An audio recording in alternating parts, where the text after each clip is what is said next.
ننګرهار کې موټر بم چاودنې او 7 تنو ته مرګ ژوبله وړوله. چارواکي وایي چاودنه کې 15 تنه وژل شوي او تر 50 زیات ټپیان دي.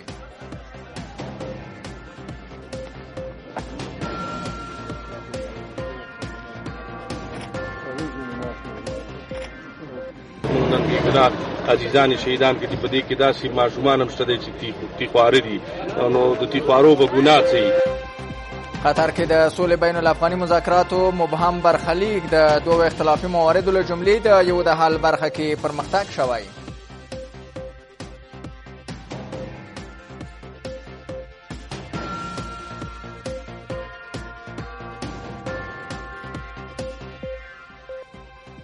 کاري اصولو بحثونه اوږدول دا په خپله د اندېښنې وړ خبره ده، ځکه که موږ وګورو اوس په تاوتریخوالي کې زیاتوالی راغلی، هره ورځ په سلګونو بېګناه افغانان وژل کېږي.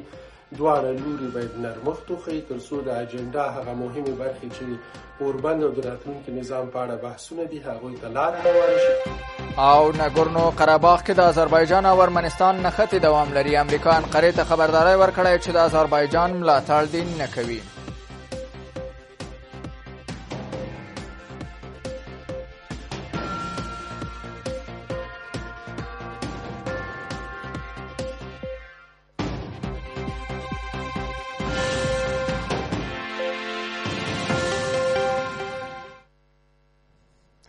سلامونه ستړي مشئ درنو لیدونکو، تاسو رابولم له کابل نیوز څخه د دې ساعت خبرونو ته.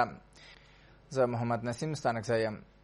د ننګرهار ولایت په غنیخیلو ولسوالۍ کې موټر بم چاودنې 15 کسان ووژل او تر 500 زیاتې ټپیان کړل.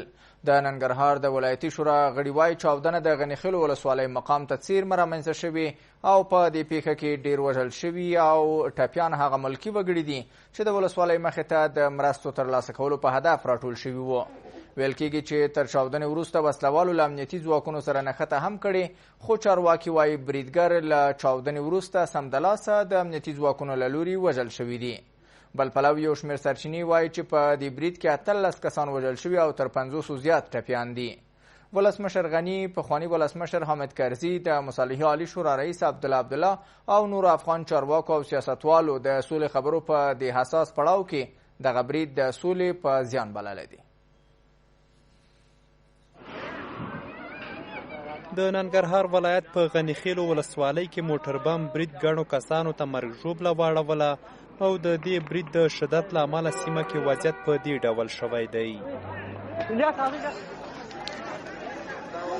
وسلوالو بریدګرو د غنیخیلو ولسوالۍ مخې ته تر موټر بم چاودنې وروسته له امنیتي ځواکونو سره جګړه هم کړې ده. د ننګرهار د ولایتي شورا غړي وایي چاودنه کې 15 کسان وژل شوي او له 500 زیات ټپیان شوي چې ډیری ملکي کسان او په ټپیانو کې د ځینو وضعیت نازک یادوي. دشمنان وښوده چې موږ نن بېګناه عزیزان شهیدان کې په دې کې داسې ماشومان هم شته دی چې تیخواره دي، نو د تیخوارو به ګناه څه وي. نو په دې کې تقریبا تر دې دمه چې زه په هسپتال کې وم 15 کسه شهیدان هم لرله او تقریبا د 500 نزدیک زخمیان وو. خو کابل نیوز ته د رسیدلو معلوماتو په اساس په دې پیښه کې 18 کسان وژل شوي او تر 500 زیات ټپیان شوي دي. په غنیخیلو ولسوالۍ کې عیني شاهدان وایي چې په دې برید کې د ښځو او ماشومانو په شمول ملکي کسان او امنیتي سرتیري وژل شوي دي. 2 تنه د شهیدانو د کورنیو زنانه هم دي، 6 تنه پکې ملي او امنیتي ځواکونه دي، نور له بده مرغه ملکي وګړي دي. هملته په غنیخیلو بازار کې شاوخوا 12 بجې کېدونکې وي چې دغه درانه تروریستي موټر بم چاودنه وشوه چې له امله یې زموږ بېګناه افغانان د ویر په ټغر کې راسته. ملي پولیس په ګډون هلته مکتبیانو او څه زنانه هم شهیدانې شوي دي. حتی په وژل شویو کسانو کې د یوې کورنۍ 6 غړي شامل دي چې 15 ماشومان او 1 میرمن ده. د دغو 2 ماشومانو هم مور او پلار په دې پیښه کې وژل شوي دي. 15 ماشومان یوه زنانه وه چې دا ټول یوې کورنۍ کسانو او نور ماشومان د دې موټر لاندې او بیچارهګان هغه د خپې او لاسونو هېڅ هم نه وو. زخمیان و دومره البته نه ځکه چې کوم زخمیان هغه هم د چا خپې نه و د چا لاسونه نه وو. ویل کېږي چې د شهیدانو کورنۍ د غنیخیلو ولسوالۍ مقام ته راغلي وو او غوښتل چې مرستې ترلاسه کړي، خو له دې خبر نه و چې دوی به له یوې سترې چاودنې سره مخ کیږي. په ورته مهال د ننګرهار ولایت مقام وایي چې لومړی موټر بم برید شوی او وروسته وسلوالو غوښتل د ولسوالۍ انګړ ته داخل شي، خو له امنیتي ځواکونو سره په نښته کې وژل شوي دي. ننګرهار د شینوارو ولسوالۍ مقام په څیرمه ترهګرو موټر بم چاودنه وکړه او لومړني معلومات ښیي چې دوی غوښتل ځینې تروریستي حرکات ترسره کړي. بریدګر هم له دوی سره وه، خو امنیتي ځواکونو د دوی بریدګر له منځه وړي دي. تر اوسه پورې چې کوم ارقام لرو 15 جسدونه روغتون ته لیږدول شوي دي او همداراز تر 40 ټپیان په روغتون کې تر درملنې لاندې دي چې د ځینو ټپیانو حالات هم نازک دی. ننګرهار کې دغه موټر بم چاودنه داسې مهال دی چې دوحه کې د طالبانو او افغان دولت مرکچي پلاوي ترمنځ مذاکراتو کې هم په جزئي مسایلو اختلافات موجود دي او په رسمي توګه د بین الافغاني خبرو د پیل مخه یې نیولې ده. ولسمشر غني، پخواني ولسمشر حامد کرزي، د مصالحې عالي شورا رئیس عبدالله او نور افغان چارواکو او سیاستوالو د سولې خبرو په دې حساس پړاو کې دغه برید غندلی دی.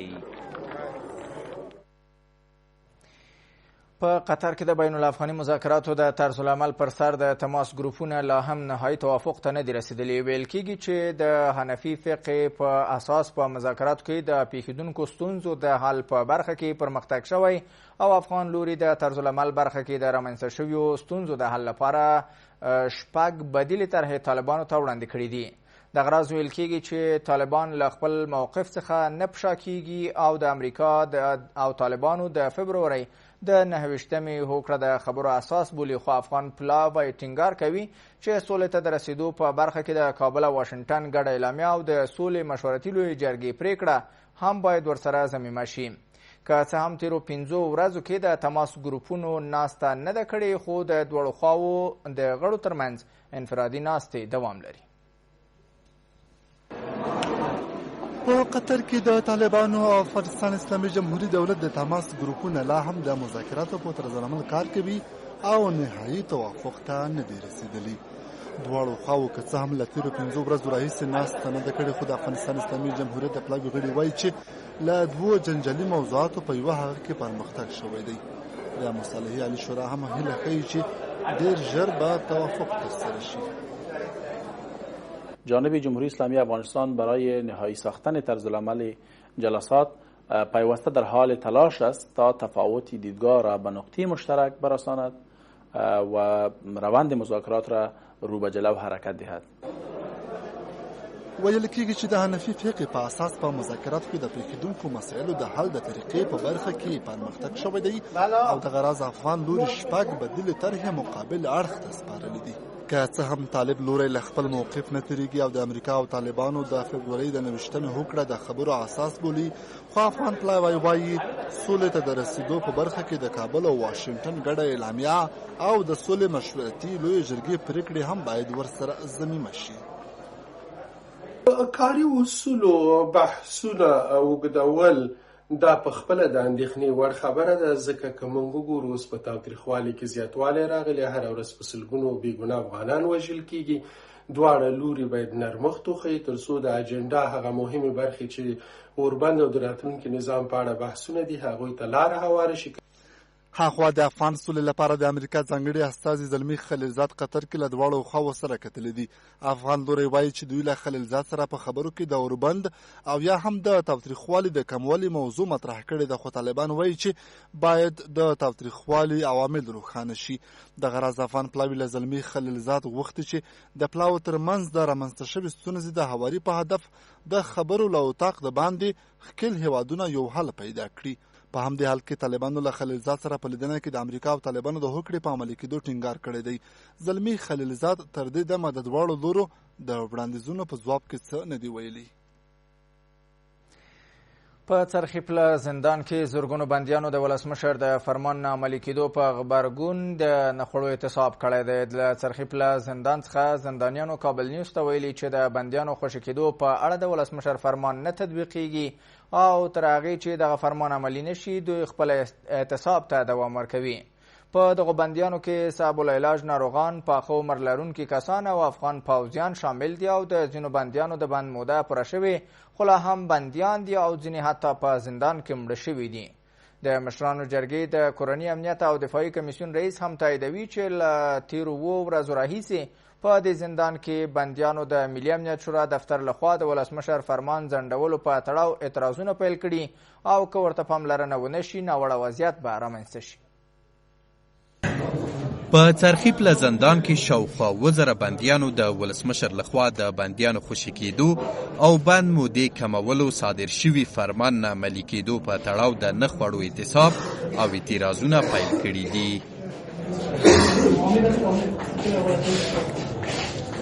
له څرخي پله څخه زندانیانو کابل نیوز ته ویلي چې کلونه د زندان تنبو شاته اړولي چې د ولسمشر د فرمان پر اساس باید دوی خوشي شوي وای، خو مسؤلین د یاد فرمان تطبیق څخه غاړه غړوي. دوی وای د بندیانو منځ کې نظامی بندیان، ډېر عمر لرونکي او سب العلاجه مریضان شامل دي چې د ډېرو د بند موده هم پوره شوي خو نه دي خوشي شوي. ځینې خو یې آن لا په زندان کې مړه شوي دي. 7 سال 3 ماه تیر کردیم، 16 سال قید دارم. فرمان نظامی آمده، فرمان نظامی رئیس جمهور داده. اینجا فرمان کسایی که مستفید نمیشه اونا اعلام میشه، ما مردم اعلام نمیشیم. در هر فرمانی که رئیس جمهور فرمان میده ملاحظه شده است که کبری سن صبر علاج ریا شود. این که فرمان رئیس جمهور میاد و تطبیق نمیشه و کبریسنی تو ما اینجا کبریسن مردمایی داریم که سنش 70 سال، 75 سال، 80 سال. بعد برادرها این میشه به حساب صبر علاج فوت کردن.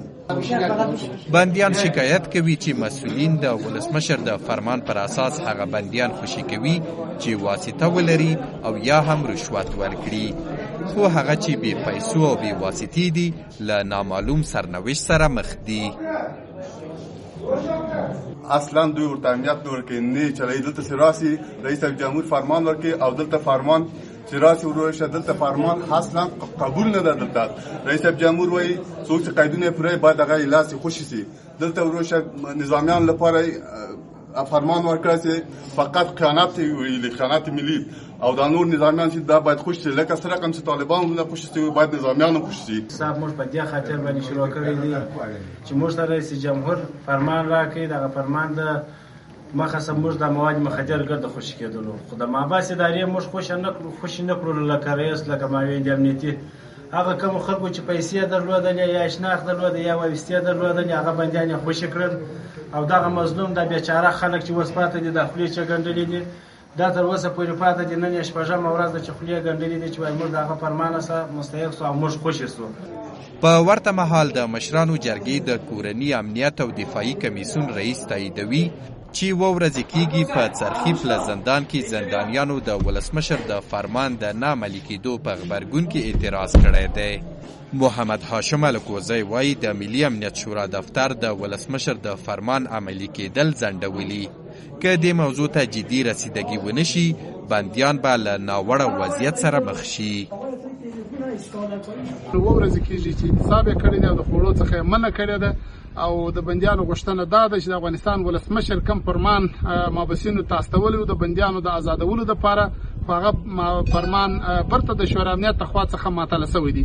نو موږ د افغانستان پر ولسمشر باندې او پر شورا امنیت باندې دا غږ کوو چې مابسینو ته برته مکتوب واستوي چې بندیانو دغه مشکلات او ستونزې حل سي او د بندیان هغه فرمان چې ولسمشر کړی دغه څخه ټول بندیان برخمن سي. کنه بندیان په ډیر سخت حالات قرار لري، دا به د یو لو مشکلاتو سونو سره دا به د ډیرو بندیانو د مرګ سبب وګرځي.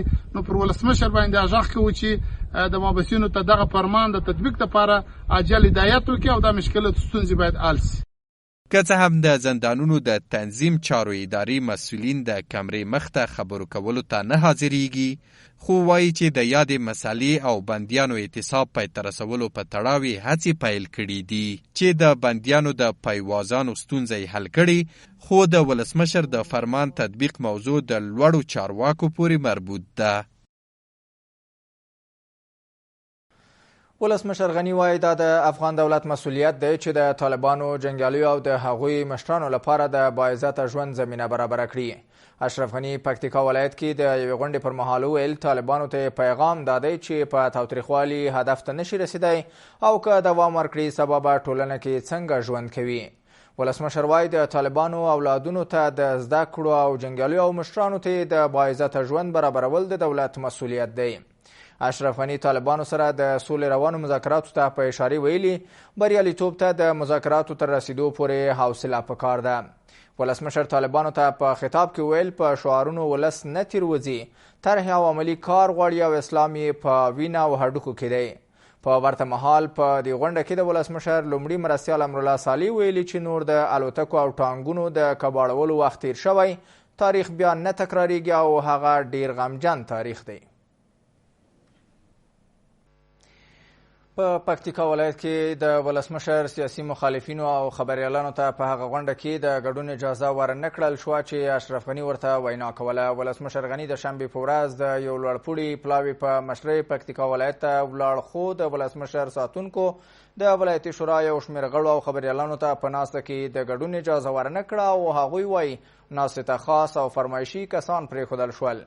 د پکتیکا ولایتي خبریالانو او د ولایتي شورا ځینو غړو له همدې امله اعتراض کړی و او د ولسمشر د ساتونکو دغه اقدام د بیان ازادۍ محدودولو په معنا وباله. پکتیکا ولایت ته د ولسمشر غني سفر پکتیکا کې د ځایي خبریالانو او د ولایتي شورا د غړو له نیوکو سره مخ شوی دی. د پکتیکا ولایت یو شمېر ځایي خبریالان او د ولایت د ولایتي شورا غړو له دې امله اعتراض پیل کړ چې په وینا یې د ولسمشر غني ناستې ته نه دي ورپرېښودل شوي. د پکتیکا ولایت ځایي اوسېدونکي وایي د دې ولایت اوسېدونکو غوښتل چې له ولسمشر سره په ناسته کې د دې ولایت ستونزې شریکې کړي، خو په وینا یې دوی ته په ناسته کې د ګډون اجازه نه ده ورکړل شوې. د اشرف غني چې موږ د نن غوښتنه و چې ورسو خپل زړه ورته وکړو، فریاد ورته وکړو. نن خلک ورغلي دي چې د ګوتو شمار خلک دي، د ګوتو شمار خلک موږ نه مانو چې اشرف غني راځي فرمایشي خلک دي موږ نه مانو. نن موږ د خلک راجمع کړي اوس جمهور رئیس ته ورسو چې د موږ غوښتنې څرنګه شوې. نور غوښتنې موږ نه تعمیرونه غوښتو، نه مې هیڅ غوښتو، خالد سر امنم غوښت چې هلته په سرحد کې پراته یو 18 کاله کې چې لارم بنده ده. د ولایتي شورا ځینې غړي هم وایي چې د دې ناستې له پیل وړاندې په ځینو خاصو کسانو کارتونه ویشل شوي وو او هغه کسان چې د ولسمشر د امنیتي ساتونکو په باور په ناسته کې به اعتراض وکړي ورته د ګډون اجازه ورنه کړل شوه. دوی وایي ولسمشر له خلکو سره ژمنې کړې وې، خو له دې ویرې چې څوک د عملي کېدو پوښتنه ترې ونه کړي په ناسته کې د دوی د ګډون مخه ونیوله. د پکتیکا د ولایتي شورا یو غړي له همدې امله د اعتراض په ډول خپله خوله بنده کړه. څو نمایشي فرمایشي خلک یې راغوښتي وو چې تقریبا د 300-400 تعداد وو. دا 400 نفره د ټولې پکتیکا نمایندګي نشي کولی. دوی که غوښتلی یو لوی لامب یې کړی وای چې پکتیکاوالو لپاره موږ درځو، پکتیکاوال به ټول ورته راغلي وو. نن یې خلکو ته کارتونه ورکړي وو چې بیرته په خلکو باندې شک وو چې دا خلک به ګنه هلته ستونزې وایي، د پکتیکا مشکلات به ورسره شریکي. کارتونه د خلکو په جیبو کې ورپاتې سو، غونډو ته درته خلک نه پرېښودل. ناستې ته یو شمېر خبریالان هم دعوت شوي وو، خو دوی وایي د ولسمشر اشرف غني امنیتي ساتونکو ورته اجازه ورنه کړه چې په ناسته کې برخه واخلي. هغوی وایي له همدې امله اعتراض پیل کړ او تر هغو به د ولایتي ادارې ناستو ته خبري پوښښ ورنه کړي چې د دوی غوښتنې نه وي منل شوي. کله چې موږ هلته کرول ته لاړو موږ نه تلاشي هم واخیستل سوله. دوام کرول کې موږ ته د ولسمشر ساتونکو له خوا نه دا ویل سول چې تاسو د کیمرو سره د نشئ داخلېدلی، یوازې د میلمه په صفت هلته ګډون کولی شي. خبریالانو په هغه شخصیت او خبریالۍ ته په سپکه سترګه کتل دي، نو له همدې امله چې موږ ټولو خبریالانو پرېکړه وکړه چې تر هغو چې یو خبریال ته د خبریال ارزښت نه وي ورکړل سوی، دوی به له ولایتي ادارې سره پرېکونکي او د دې هېڅ یوې غونډې ته به خبري پوښښ نه ورکوي. دا لومړی ځل نه دی چې د ولسمشر ساتونکي د اشرف غني ناستې ته د ګډونوالو او خبریالانو د ورتګ مخه نیسي. له دې وړاندې په څو نورو ولایتونو کې هم ورته اقدام شوی و چې پراخ غبرګونونه یې پارولي وو. د افغانستان په دولتي ښوونځیو کې له لومړي تر 10 ټولګي پورې حضوري درسونه پیل شول. په افغانستان کې د کورونا وایروس مخنیوي لپاره د اقداماتو په ترڅ کې ښوونځي د تیر کال کب میاشتې په وروستیو کې وتړل شول. د پوهنې وزارت وایي د درسونو د پیل لپاره هم تعلیمي او هم صحي تیاری نیول شوی دی. د پوهنې وزارت له زده کوونکو غوښتنه کوي چې روغتیایي سپارښتنې په پام کې ونیسي. دا په داسې حال کې دی چې د 11 او 12 ټولګیو حضوري درسونه مخکې د باغي په لومړۍ نیټه پیل شوي وو.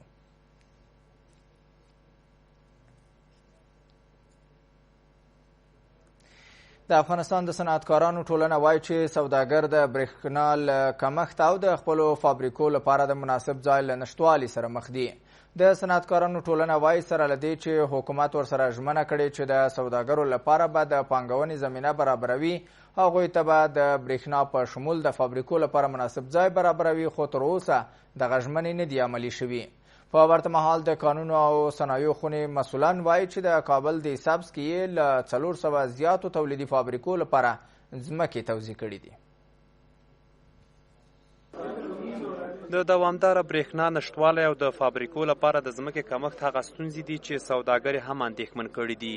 د افغانستان د صنعتکارانو ټولنه وایي چې اوس مهال کابل کې له 150 زیاتې فابریکې په کرایي ځایونو کې فعالیت کوي چې دوی له ستونزو سره مخ کړي دي. سوداګر وایي که څه هم دوی په زرګونه کسانو ته کاري زمینه مساعده کړې، خو حکومت د فابریکو لپاره د ځمکې د توزیع او د دوامدارې برېښنا په برخه کې ګټور اقدام نه دی کړی. هر ورځ زموږ فابریکې ګل کېږي، د ورځې 15 وار شپږ وارې لینونه برق پیځي، 15 بجې سهار برق راځي، 15 بجې تر ماښامه پورې 12 ساعته برق موږ ته راکړی. فابریکه‌دارای ما مشکلات زمین داره که قسم رئیس صاحب اشاره کرد. ما در یک جریب زمین 4 تا فابریکه فعالیت داریم، طبقه به طبقه کرایه میتن و کار میکنن. د سوداګرۍ او صنایعو خونه همدارس وایي چې د کابل د سبز ولسوالۍ کې له 400 زیاتو فابریکو ته ځمکه ویشل شوې چې اوس مهال له 80 زیاتې فابریکې پکې فعالیت لري.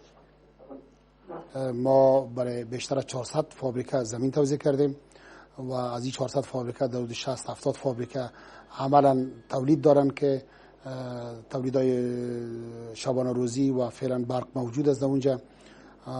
تامین امنیت از طرف وزارت محترم داخله و اردوی ملی افغانستان کاملا در ساحه تحت پوشش امنیتی قرار داره. په داسې حال کې چې د افغانستان د صنعتکارانو ټولنه له دوامدارې برېښنا څخه شکایت کوي، خو د برېښنا مسؤلین وایي چې د تیر کال د توافقنامې په اساس صنعتي پارکونه د ورځې لخوا بې برېښنا کېدی نشي. مطابق تفاهمنامه پارک‌های صنعتی از 5 بجه صبح تا 5 بجه دیگر 120 مگاوات برق باید اینا بگیرن که میگیرن، اما در بعض موارد حتی خلاف همون تفاهمنامه که امروز ما داریم تا 158 الی 160 مگاوات برق هم اینا در جریان روز میگیرن. د افغانستان د صنعتکارانو ټولنې په وینا د حکومت له لوري سوداګرو ته نه پاملرنه د دې لامل شوې چې ډېر شمېر سوداګر له هېواد څخه بهر پانګونه وکړي.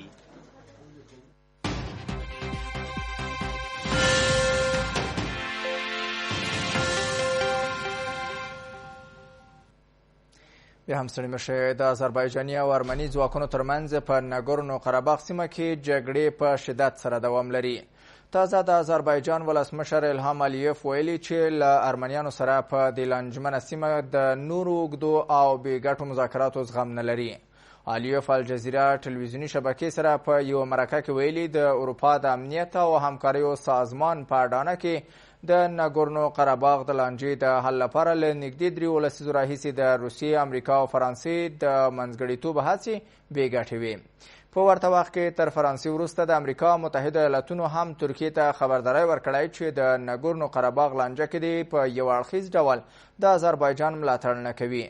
د امریکا بهرنیو چارو وزیر مایک پامپیو ویلي چې له آذربایجان سره د ترکیې ملاتړ ستونزه لا پیچلې کوي او د سیمې ثبات لپاره باید له پاروونکو اقداماتو ډډه وشي.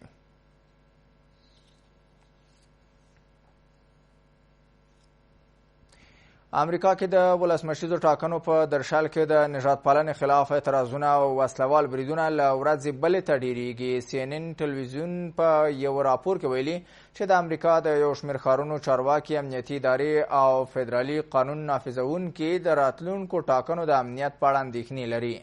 د دې خبري شبکې په راپور کې اندېښنه ښودل شوې ګواکې یو شمېر افراد، شرکتونه او چارواکي په لوی لاس د ګډوډیو جوړولو په لټه کې دي او غواړي په دې توګه ټاکنې د ځان په ګټه وڅرخوي. امریکا کې روانو اعتراضونو او د راتلونکو ټاکنو پر اختلافاتو له بېسارو کورنیو ناکراریو سره د امریکا د مخامخ کولو اندېښنې پیدا کړې دي. دغه هیواد د فدرالي څېړنو ادارې FBI هم وړاندې د دغو ستونزو له کبله امریکا کې د کورنیو جګړو د پیلېدو اندېښنه ښودلې.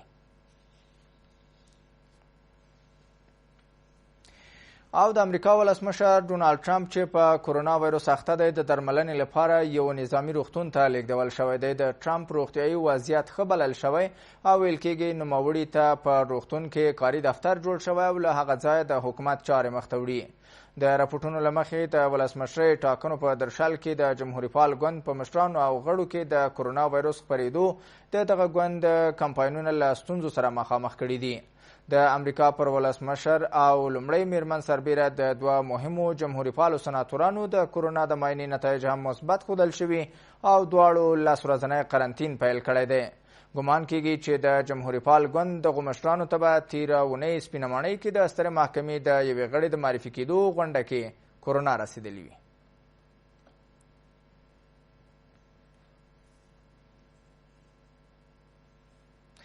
درنو لیدونکو له تاسو د خبر او تخنیک په برخه کې له خپلو همکارانو په مننې زموږ د دې ساعت خبرونه په همدې ځای پای ته ورسېدل. تر بیا مو په بخښنه سپارم.